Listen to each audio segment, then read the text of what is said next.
Over the weekend, 5 men were nabbed in the Democratic National Headquarters here in Washington, seemingly preparing to tap or bug the place. It was the scandal to end all political scandals. And while it may have started as a burglary, it soon led to a secret money trail. Illegal contributions to President Nixon's re-election campaign. The secret $200,000 contribution. Putting the U.S. government on the block for sale like a side of beef. And a law that was to limit the influence of money in politics forever. We're never going back to the old corrupt way of doing things. But money found its way back in. Soft money. Secret money. Dark money. And 40 years later, there are record amounts of money flowing through the political system. A system, some say, is less accountable than ever. We can do legally everything Nixon had to do illegally.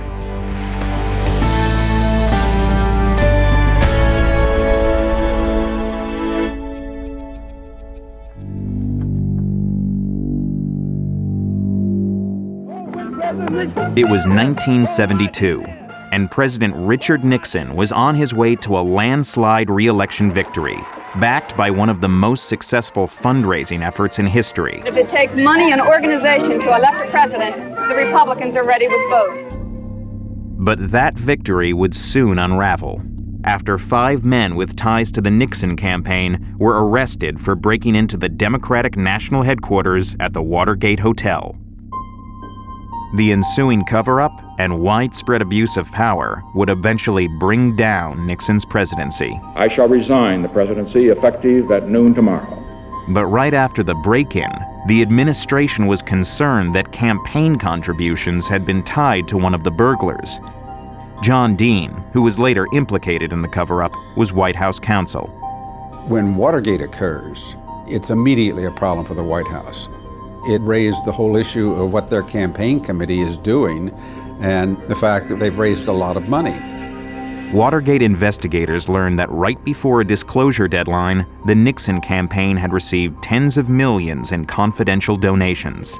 They had literally stacks and stacks of cash sitting around. They couldn't count it as fast as it was coming in. The source of the money was revealed when a watchdog group, Common Cause, sued the Nixon campaign and discovered a secret White House list of donors. It included corporations, which were legally barred from any political giving. That list had the names of all these corporations and the amounts of money they had given. Some people were buying influence, and some people thought that if they didn't put the money up, they would get punished. American Airlines has admitted it made illegal corporate contributions to President Nixon's re-election campaign. American is charged that it was a victim of a shakedown. There are 2 aspects. Would you get something if you gave it, or would you be prevented from getting something if you didn't give it? But this money bought results. The President of the United States was exchanging government policy for money. After the dairy industry pledged $2 million to his re-election campaign, Nixon approved an increase in the price of milk.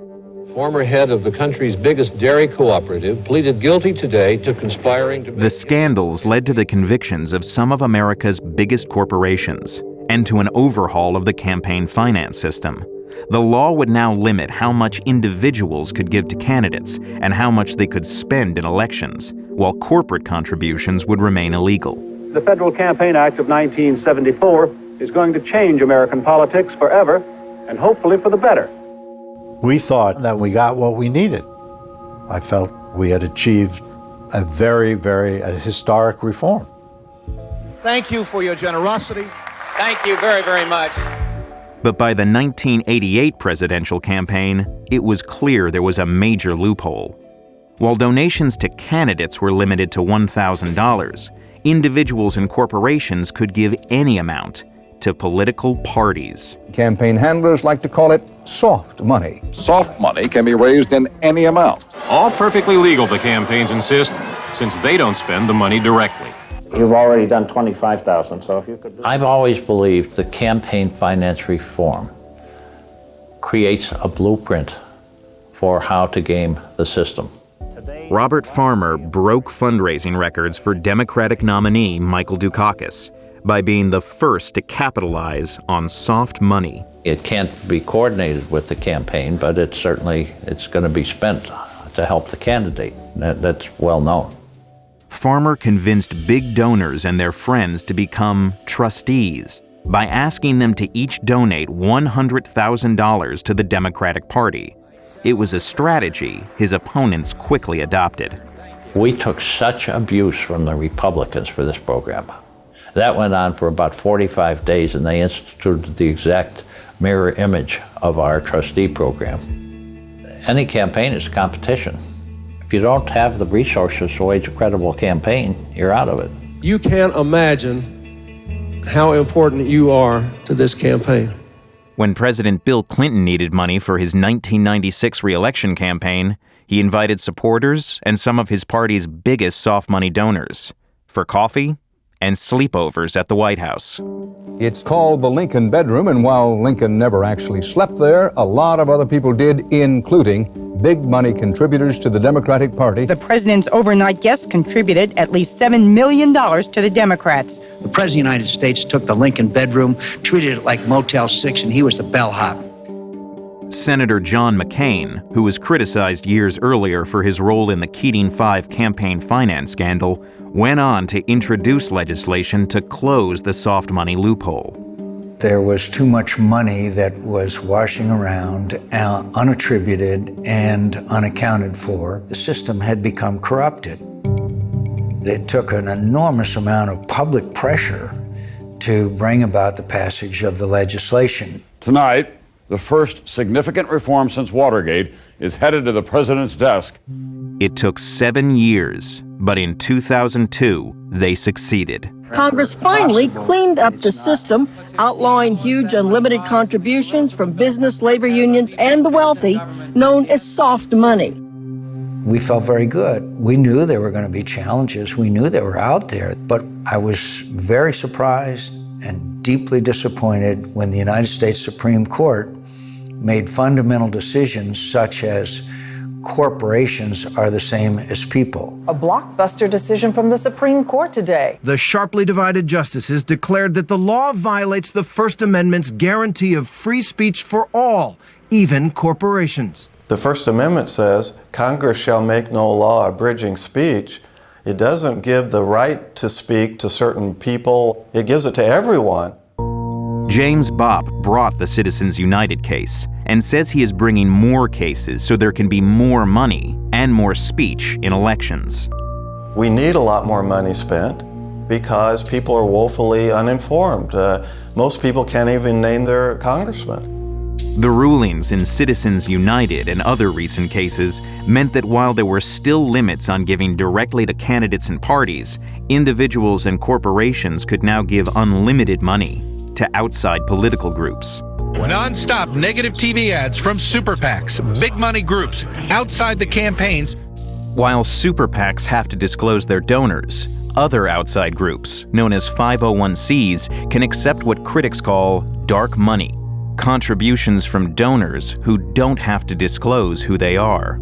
All these outside groups spent a reported $1 billion in the 2012 election and are increasingly financed by a small group of big donors from both political parties.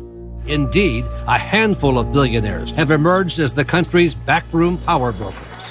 If money is free speech, then the wealthiest people in America are those that get to speak the most freely. And it's not just high-profile national elections. Big outside money is also pouring into state and local contests, even judicial races. We want judges to protect us. And funding attack ads like this, which ran during the primary race for the North Carolina Supreme Court. Justice Robin Hudson, not tough on child molesters, not fair to victims. I was horrified when I saw it. The very idea that I or anyone else on the court would, quote, side with child molesters is just completely ridiculous.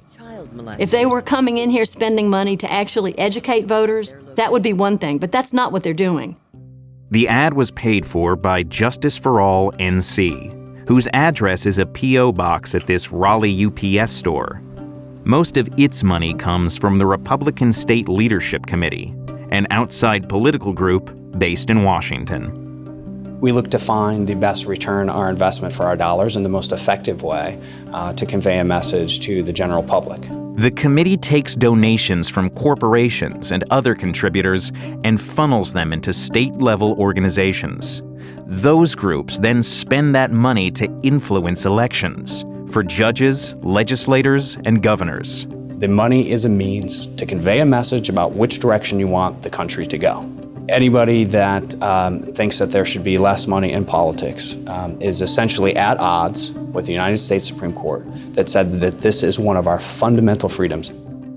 I think we're well on the way to see all of the major legal justifications for campaign finance laws to be overturned. Today, the U.S. Supreme Court lifted a key limit on political contributions. Nobody looks at this political system and likes it. This is overwhelmingly despised by the American public. Lawrence Lessig is a Harvard law professor trying to draw attention to big money in politics by backing candidates who support reform. He started Mayday, a super PAC to end super PACs. The objective is to prove something that the experts don't believe, and that is that Americans care enough about this issue to vote on the basis of it. But Fred Wertheimer worries it's not enough and says today's political landscape looks awfully familiar. What was at the core of the Watergate campaign finance scandals? Corporate money, secret money, unlimited contributions from individuals. What do we have today? Corporate money, secret money, unlimited contributions from individuals. We're full circle to the days prior to Watergate. There are not people walking around the streets of Washington, D.C. with briefcases full of money, but we are very close to that.